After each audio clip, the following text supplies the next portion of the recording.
We're going to cover about what is AI agent, why AI agent need other governance, type of AI agents, risk landscape. We're also going to cover about the governance framework which is required. Then on the section of implementation part, what is the phases and how to test the AI agents and how the enterprise can adopt AI agent in the organization, how the enterprise adopt the AI.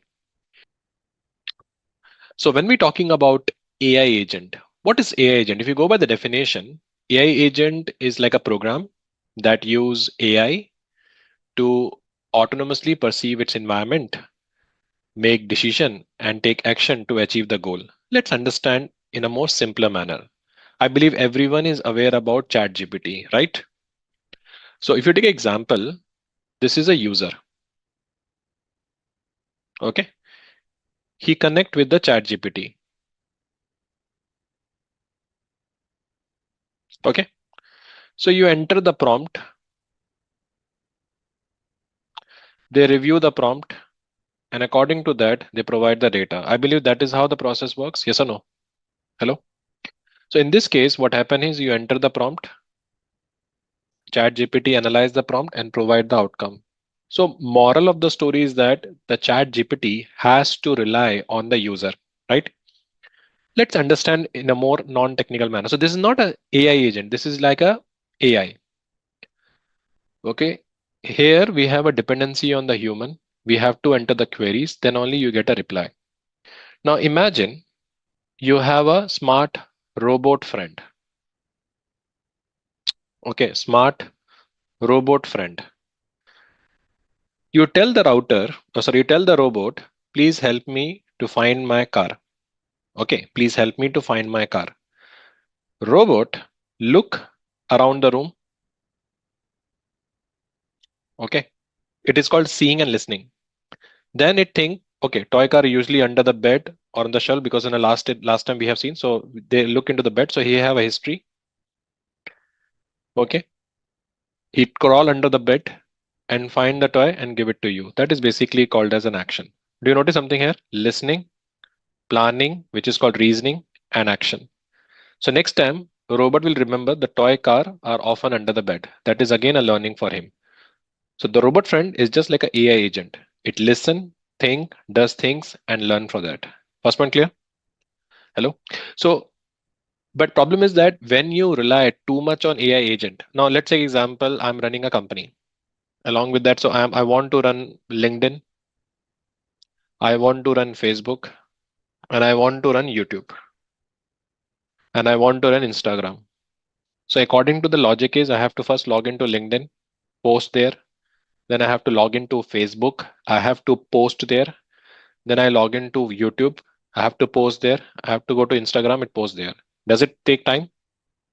What if we have an AI agent? Their passwords and APIs are integrated here. I just told AI agent open all the four portal and post this content. After that, they will not ask me anything. They understand the pattern when I post. They review the pattern and simply post the content which I basically instruct the AI agent. Do you see any kind of a issue here from the functionality point of view? Does it save your time?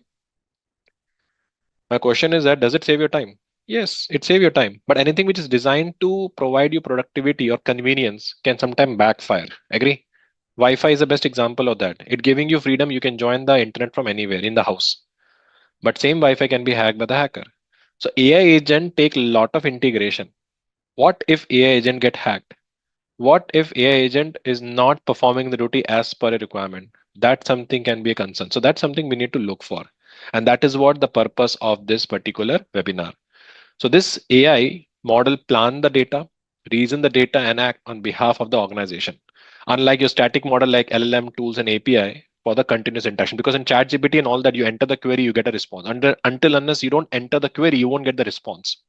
And that is why from the governance perspective, agents are like a act. Okay. So one of the friend, he used agent. Okay. So what he did, don't laugh. Okay, guys, don't laugh. So this guy, what he did, he said, call baby. So that guy has saved baby one, baby two, baby three phone number. So agent is basically assume last time he called baby two and say, I will come late. That baby is basically was a girlfriend or boyfriend, whatever. And real baby get to know he was doing a cheating. So agent, which is basically im- act like a friend for him, become a threat for him. Is it clear? So that is why agent is just like an actor. Okay, with responsibility, with control and accountability. Is it clear? Recently, it happens with me also. I got some quotes from the leader that okay, whenever anyone angry on you, you should laugh. I have an agent also. Okay, so agent also listened that. So one day, what happened? My wife was shouting on me. So they took that quote, and that agent was also start laughing. Agent, nothing has happened to the agent. I was the victim in that particular case. So here what happened is if I don't govern them properly, if I don't process effectively, it can sometimes backfire. So we need to control the agent. Okay. So that's why we need to define the responsibility. We need to have very good clarity about the responsibility, what controls we need to have, and what accountability they need to carry. Okay, so customer services use AI agent, knowledge workers use AI agents, orchestrators are use AI agent. Now I have seen lot of buzzword around AI agent, AI assistant and bot. So far, everyone on the same page. Do you guys understood what is AI agent? Now, when we're talking about AI agent, it's not limited to only AI agent. We have a AI agent, we have a AI assistant, and third is bot. And I've seen a lot of people get confused with that. So AI agent is like autonomously, proactively perform the task. They can perform the complex steps and all that. The best example is you are using a trading agent. You are using a trading agent which monitor the stock market. Okay, it analyze. It basically check the trend and then it basically execute the order. Am I clear? So agent is there which monitor the stock market, analyze the trend, execute buy or sell order automatically within a defined risk limit. So I have defined some limit. Within that limit, it basically execute the thing. Do I need to be involved here? No, that is a AI agent. Second example, AI sales agent that learn over time, which leads are high value by analyzing the conversion data, improve the reach, and automatically reach out to people. That is a AI agent. But what is AI assistant? AI assistant is like medium autonomy. See, when we're talking about autonomy, it is called as a right or condition. Okay, autonomy is basically mean right, or you can say a level of right or level of condition we can have. That is basically called as a autonomy. So in which condition the agent have a more autonomy? Agent or assistant? Agent. In the assistant, he has a less autonomy. It has a medium autonomy. So can we say Siri or Alexa? The way you prompt, set the timer, what is the weather? So they can't act on without, without being asked. You have to give the instructions and according to that, they will react. That is called as a AI assistant. Clear team? Sometimes you feel like no one listen in my house. The only one person who listen to you is what? Siri and Alexa. Agree? Third is basically called as a bot. The bot is a least autonomy. And the best use case of the bot is a banking chat bot. I don't know whether notice when you visit any website, okay, they will follow some predefined question like press 1 for English, press 2. So here what happen is it is not reacting completely based on every instruction it responds. Second example is the ATM machine. Every time when you have to enter the prompt, you get a same menu. Okay. So according to you, which one has a highest degree of autonomy out of three? The answer is basically AI agent. AI agent basically have a highest degree of autonomy because they're able to operate, make decisions, and achieve the goal. AI assistants are less autonomous because it requires user input, and bots are least autonomous and typically follow the pre-program rule. Sometimes what happens, like you tag Indigo, luggage missing. Sorry for that. Share the ID. Thank you. So what is it? That is an example of AI assistant or bot.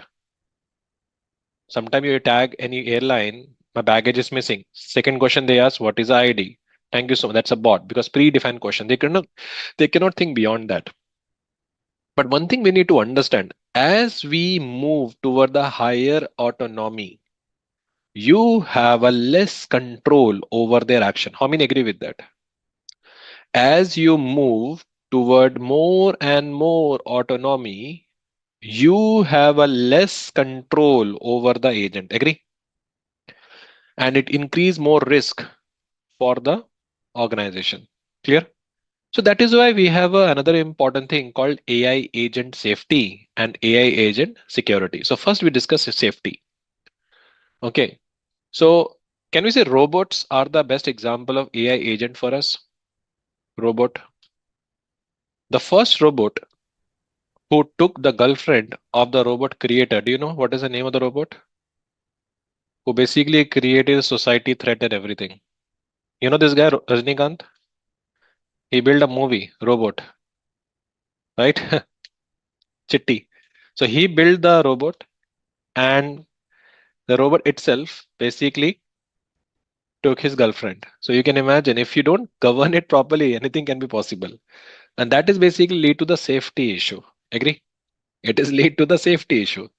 So what the agent should and should not say or do, like harm, minimization, truthfulness, fairness, compliance, and all that. I don't know whether you remember, when we were a kid, we there was a when there is a one series used to come on Star World. Remember? Whatever you say, she follow instruct. It's like I forget the name of that series. It's a very cute series. Small wonder. So sometimes too much information you give, according to it react. Yes or no? So AI agent safety mean it should have a right behavior. Is it clear? On the other side, AI agent security basically mean that make sure it should protect from all kind of a data security issues. Who can do what with the agent, data or tool, like protecting a CIA, confidentiality, integrity, it have a secure access. Make sure no one should be able to misuse the data from an infosec perspective. So agent safety mean right behavior and agent security mean correct way to provide the access. Is it clear? The basics. So let's understand the behavior between the human and agent. So you get a more clarity. Now, please give proper attention to this diagram. Normally, what is a human behavior? Is my screen is visible to everyone? Okay. So what happened is we have a human behavior. Okay. It decide to buy a new phone due to the poor performance. Okay. Now what happened is he reviewed the past purchasing experience and based on that, he retrieved the smartphone knowledge. That is called recall. It's same thing happen, right? If you don't like one of the shop outlet and all that, you will change the thing. Then you analyze the smartphone specification feature and all that is called your logical deduction, reasoning process. Then you choose a suitable smartphone after the evaluation. That is called your decision mechanism. And then order the phone online, make the payment. That is called action execution. And then assess the buying experience. The same thing done by the agent. Input a prompt to the intelligent agent, buy a new phone. It has a memory, RAG memory, responsible governance part. They check the smartphone knowledge, include specification, review, and price comparison. So does it save my time? The initially which I used to do that, it basically do that because we have an API to connect with Google and all that. Then evaluate smartphone specifications, features, and all that, which is called chain of thoughts. Does it save my time? Yes. Then fine tune with the domain knowledge, choose a specific model and all that's called also save my time. And then invoke the MCP model context protocol API interface to complete the transaction. And then use the feedback to keep the knowledge. So this is basically we need a governance now in every angle. Okay, so governance decide what should happen and who is accountable for that. And security ensure only it happen in a safely manner in all these process. Basics are clear? Okay. Now, question is how AI agent works. Concept is same. It's all about what you're going to control. Now, how AI agent work? The first is called as a goal perception. Okay, it's very important for you to know how it works. Then only you know how to control that.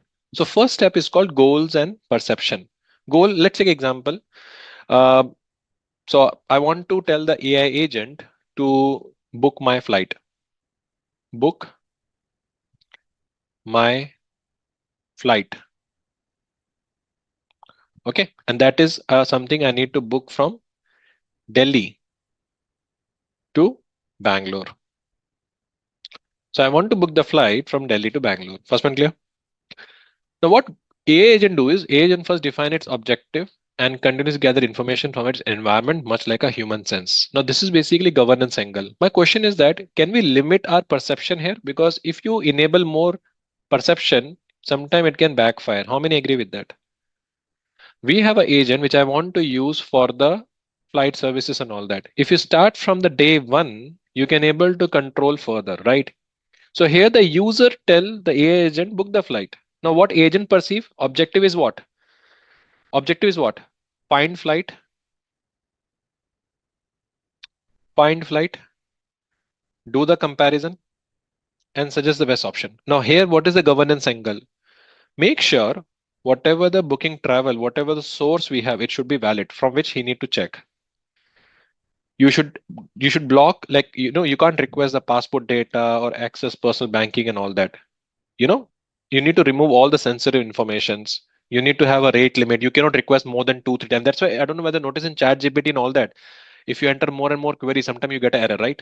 So you need to make sure introduce some rate limiting and all features from the goal perception only, because by this you can able to control DOS attack also. So you collect all these pointer. Now second step is called reasoning. Reasoning is basically mean what happened. So here we search for available flights, we filter by the time, we compare the price and all that. Now what is the governance angle? The governance angle is agent must explain why these flights were chosen, cheapest, shortest and all that.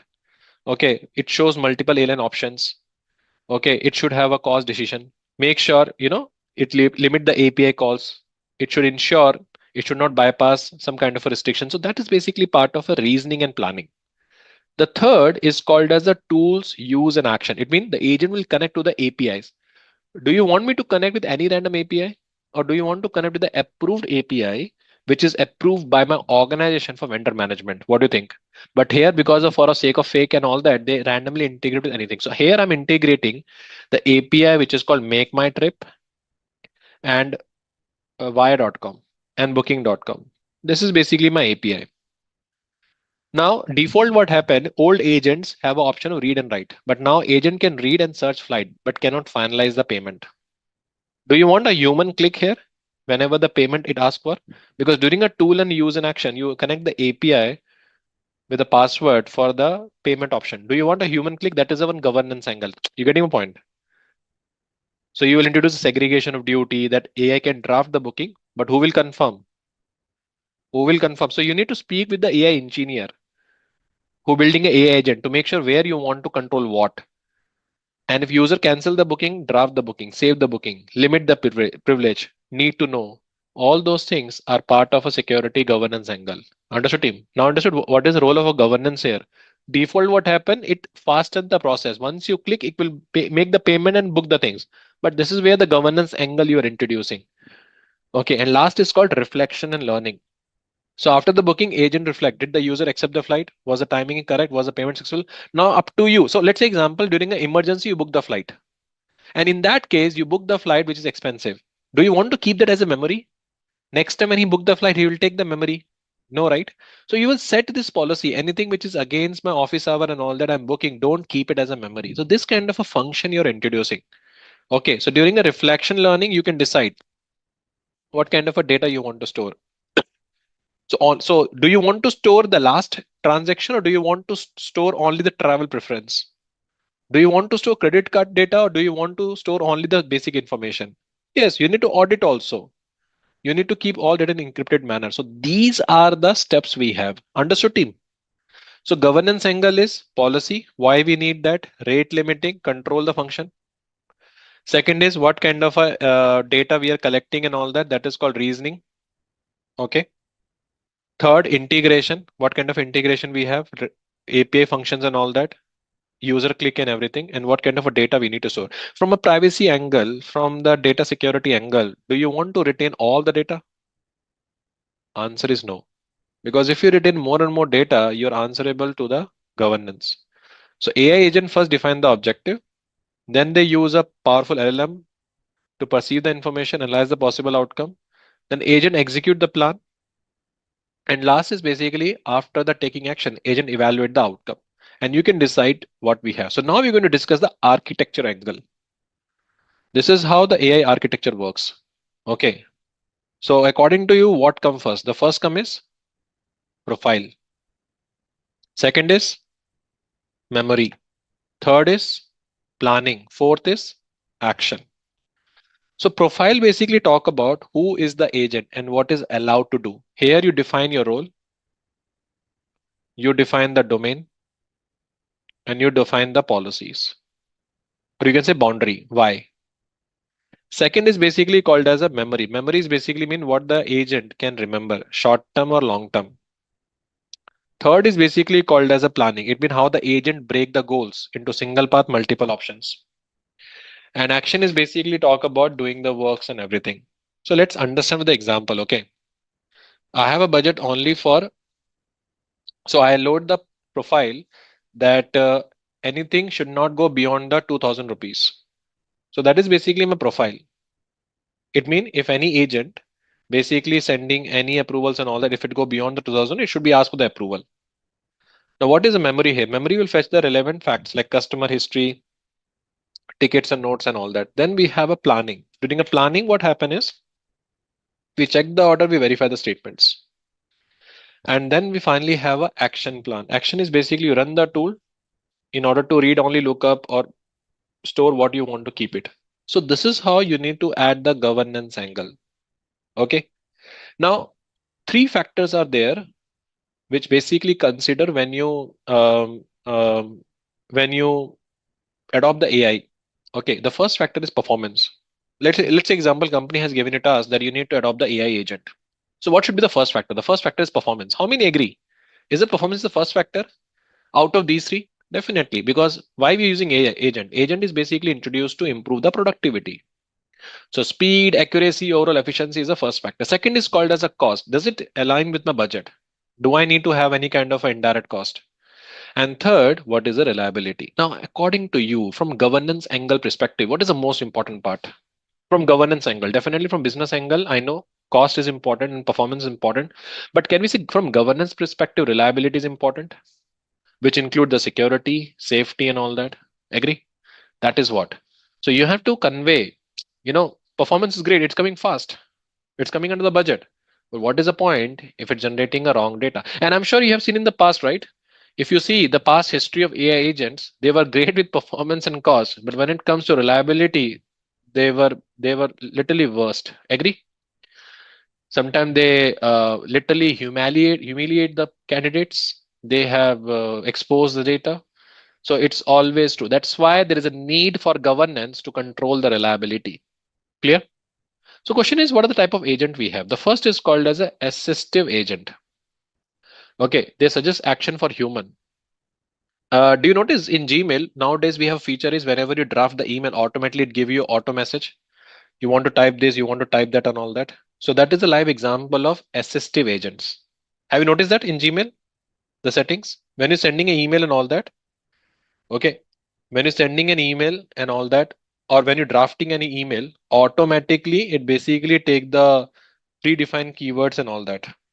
So that is a live example of assistive agents. Okay. Autocomplete sentence. Agree. Exactly. Okay. Now, another important thing we talk about here is human in the loop. Now, what is human in the loop? Human in the loop is another important factor. Okay. Human in the loop is another important factor. Okay.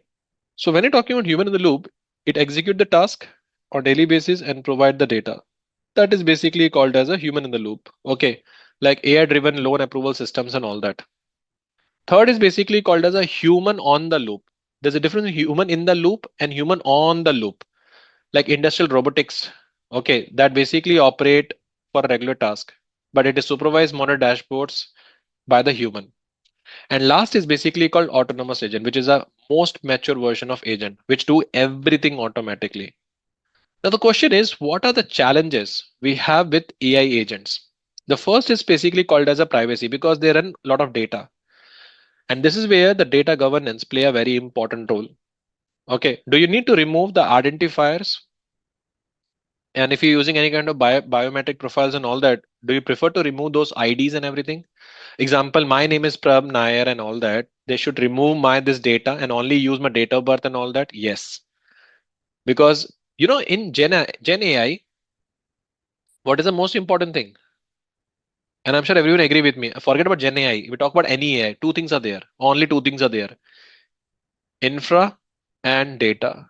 How many agree with that? You take any angle, but by end of the day, your any kind of AI run on two things, infra or data.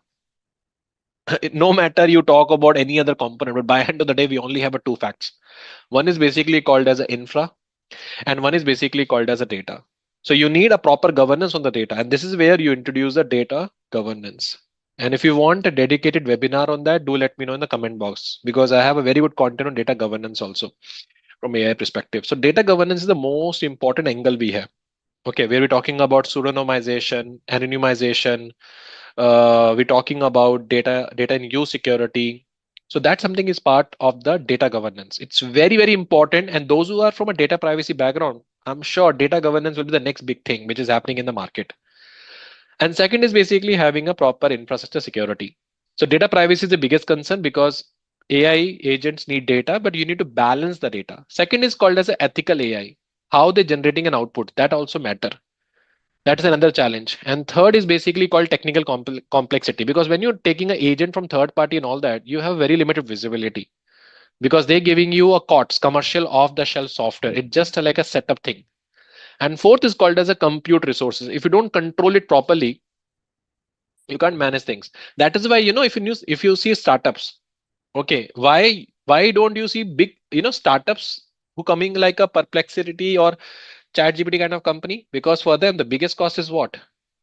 What do you think? What is the biggest cost for them if they want to run any AI solutions? Compute. How many agree? Privacy is still able to manage with the people and collection, but compute resources will be basically the biggest concern. And to save the cost, what they do? They use cloud. Agree? So on one side, you are saying you need to have on-prem because of the data. But on the other side, a cost is a concern for a startup.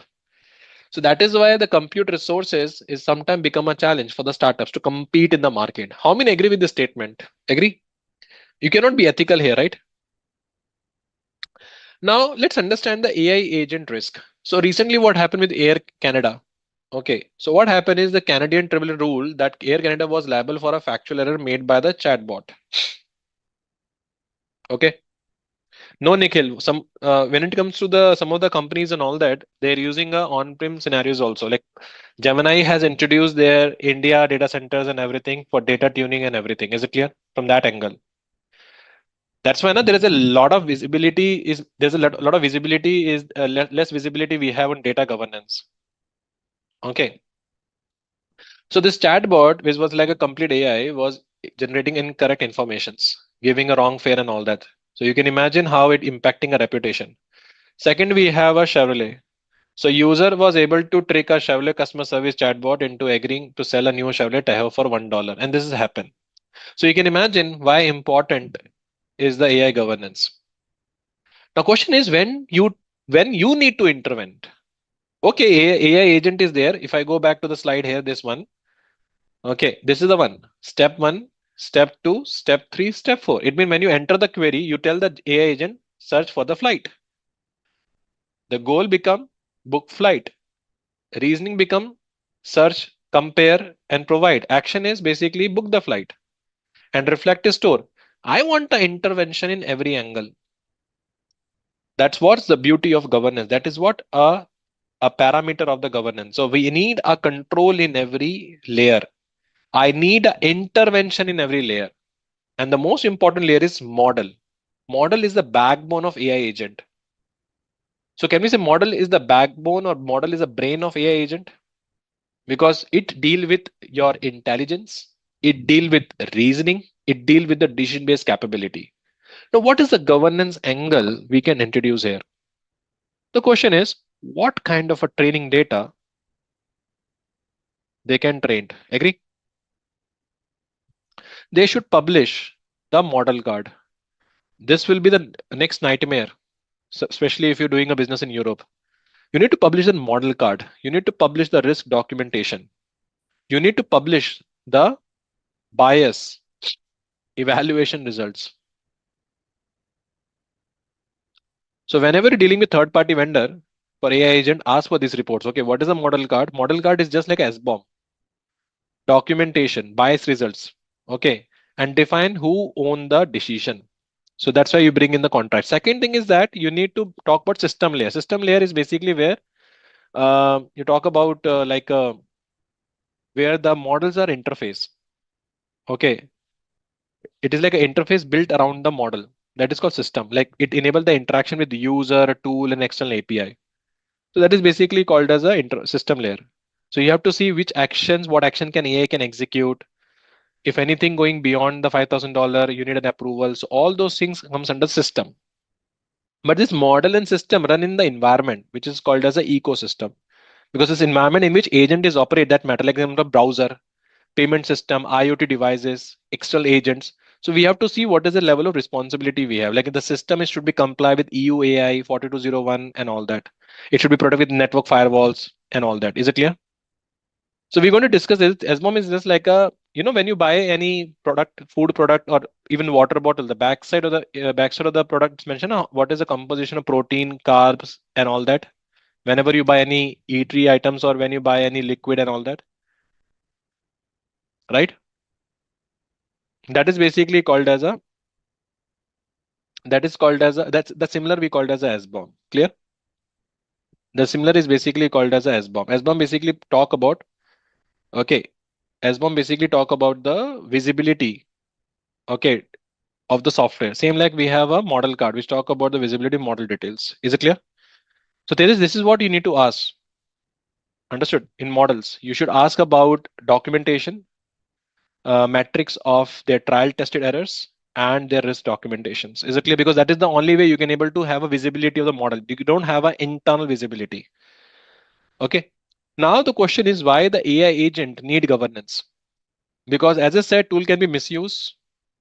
Okay, if user enter any wrong query, account it will provide the data, and there is always a behavior drift. It will not work as per the requirement. So moral of the story is that we need accountability, we need transparency, and we need a safety. That's the ultimate goal we have. So now let's understand that in detail what are the AI agent risk we have. So first risk is called operational risk. I'll give you a very good example of each. Okay, and recent case study. So if you take an example of operation risk, let's take an example of Microsoft Bing. I'm sure everyone know Bing. They have a Bing AI. So what happened in Sydney or Australia, Sydney, they start producing very hallucinate in responses, which including made up of facts, emotional replies. And this shows how the agent can behave unpredictably and escalate the cost resource if it left unchecked. So that is basically called as a operational risk. Is it clear? So we need to talk about how to control that. Second is basically called as security risk, which called as the prompt injection. And one of the top most vulnerability, top most threat for any AI is the prompt injection, whether it's a Gen AI or AI agent and all that. And you'll be surprised to know that in 2024, okay, 2024, the researchers show how the malicious website could be inject hidden instruction into the text. And when AI agent read the text, it follow the hidden prompt and try to extract the private data. So that is basically called a security risk. Third is called as a compliance risk. In 2020, OpenAPI accidentally exposed user interaction data. In 2023, they have cities for GDPR non-compliance around the lawful data. That's a live example. And last is called as a business risk, which basically all about damaging a brand, unfair bias, and all that. The same thing happened with Microsoft. So Microsoft have a chatbot on Twitter. They start posting offensive and racist content, within a 24 hour due to the manipulation. This caused a massive brand damage. So more of the story is that we need to define the risk appetite. What is the level of risk we can control? Map it the control and establish the clear escalation path. That's something we can look for.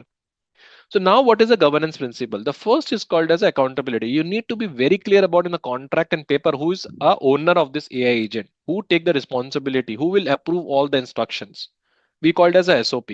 Second is if you taking any agent and they're saying this is the model and all that, ask for the documentation like risk documentation, model card, risk functions and all that, and their bias testing reports.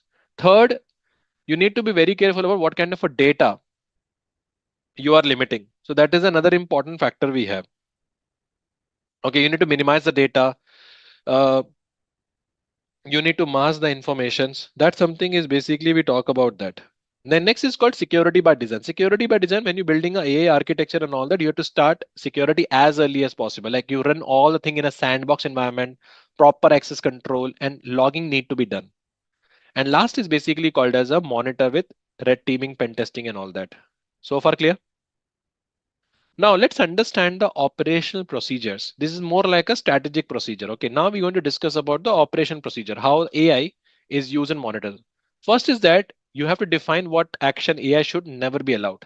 As I said, I want to do the transaction, but it should not go beyond the 4,000 or 6,000. So you define the clarity to the AI agent. And if they don't do as per that, we have a auditability action. If AI make decision, there must be a way to trace the steps. And this is vital for accountability and all that. So I need a logs to be generated. Then only I can able to audit what go well and what go wrong.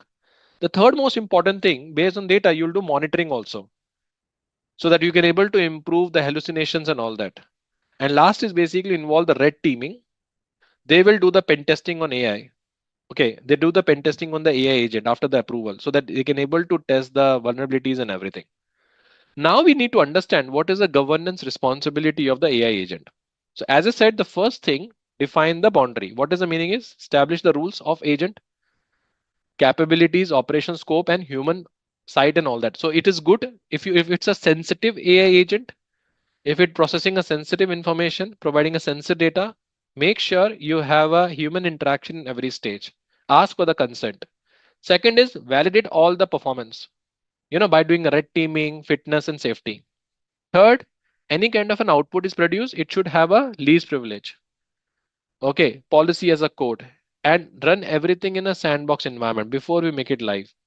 And make sure with the help of KRI and all that, you should control that.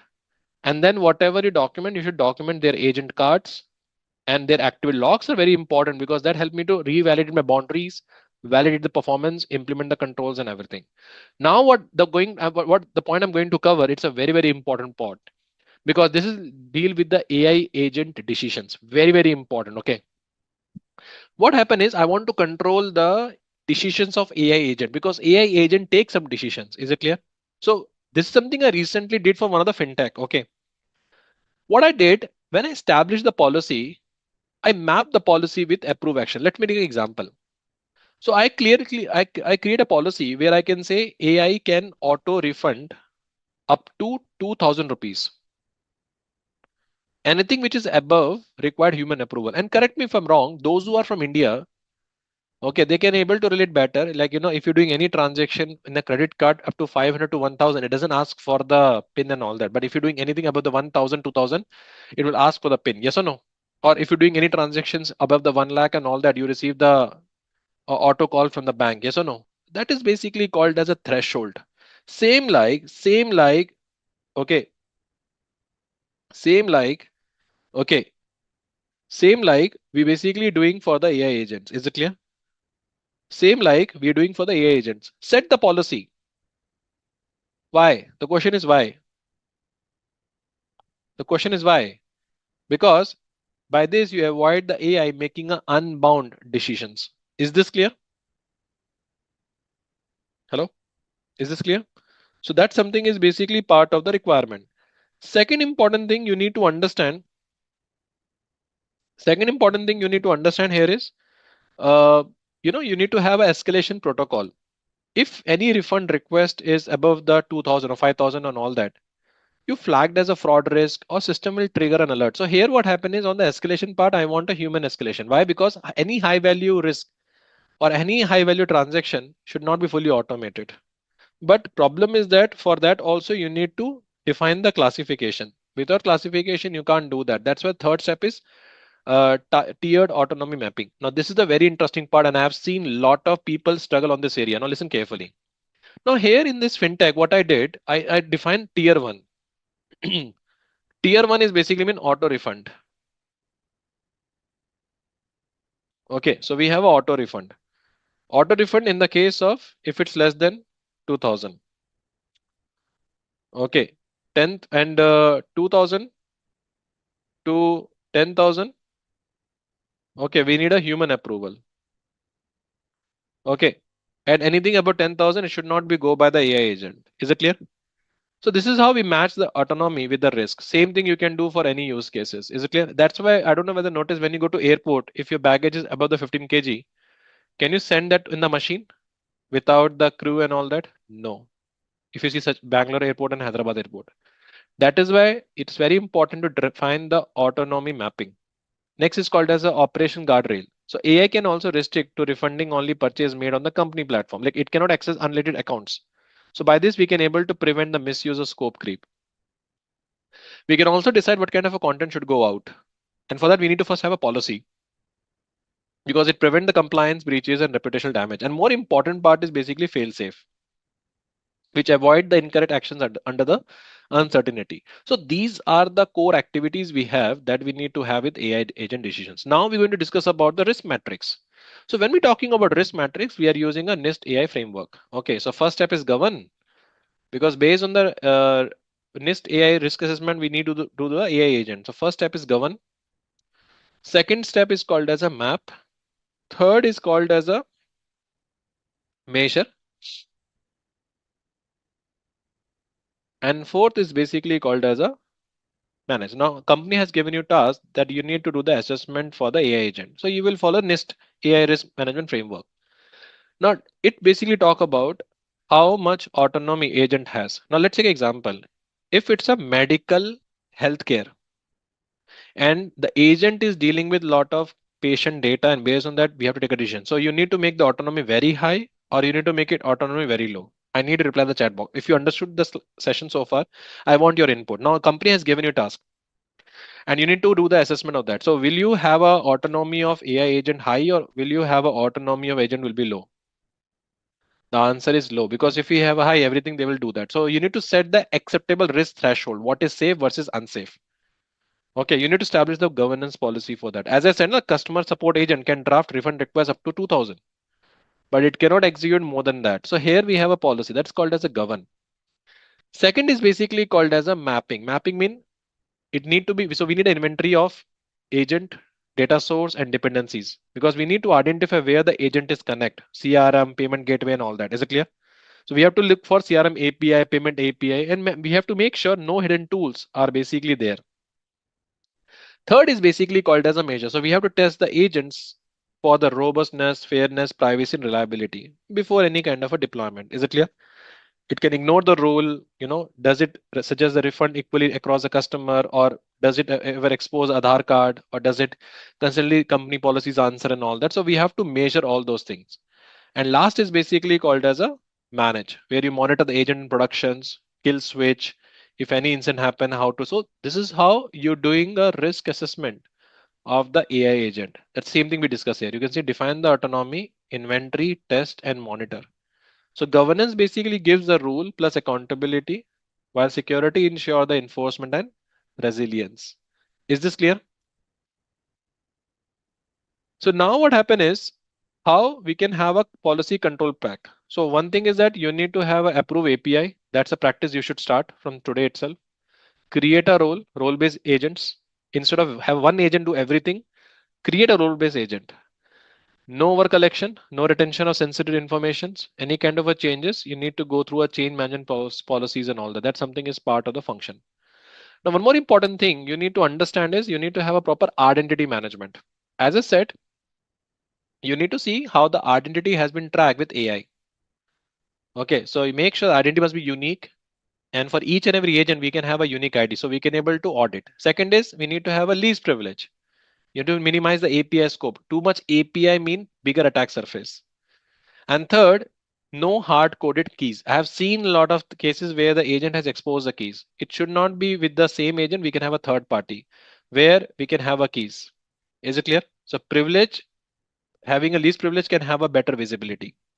Now, when you're talking about the data governance part, so approved data source is the first factor. So from which we collect the data for AI agent, define the purpose data minimizations, and make sure data sovereignty. If you're doing a job in a particular country and all that, an AI agent is used in a particular region, make sure we should have that kind of functions. And when you're using an AI agent, make sure robustness testing has to be done, which is basically part of the APT and everything. That something is part of the function. Second important thing, we look for the reliability, we look for the fairness testing, And overall, we look for the security. Another important thing, okay, we need to understand is that monitoring oversight. How important is the monitoring oversight for AI? Is it important? Yes, we need a matrix for that. Example like operation matrix, risk matrix, and unified dashboard. I have seen a lot of people literally struggle with this area, operation matrix and their risk matrix and all that. So you need to check how much agent is successful, what is the latency and all that. So we can able to improve the governance. How many times jailbreak happen? Do we have any centralized document to collect and monitor the data? So these are things are part of the monitoring and oversight. And this is where this need to be mapped with my incident management process also. How? If anything happen, we can able to contain, we can investigate easily, we can remediate, and we can have a report. So question is in which condition we need to trigger the incident? Whenever there's a policy violation, incident, cost anonymous, and more important, compliance breach. Along with that, if anything, collecting too much data and lead to the data hacking and all that, in that case also, we can have an activation of the incidents. So now the question is how to adopt the AI with governance. The first phase, you need to deploy the AI agent. That's a first important activity. Okay. Deploy agent in a low risk domain because you have a zero visibility. So better deploy in the low risk domain. Second is, and in doing that time, you develop the governance framework and baseline control, what you need. Second is you will supervise initially.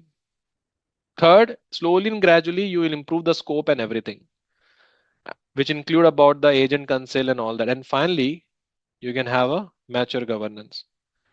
I repeat again, when you're deploying the agent, you should deploy in a low risk domain, not high risk domain, low risk domain, so that you can have visibility, everything. Where you establish a framework based on metrics and all that. Then you have a supervised expansion. Initially, you have to do supervised expansion. That's a very important part. Then slowly and gradually increase the scope. And then finally, you improve the maturity. So before you scale the AI agent, this is where the people does mistake. Before you scale any AI agent, there are some checklists you have to follow.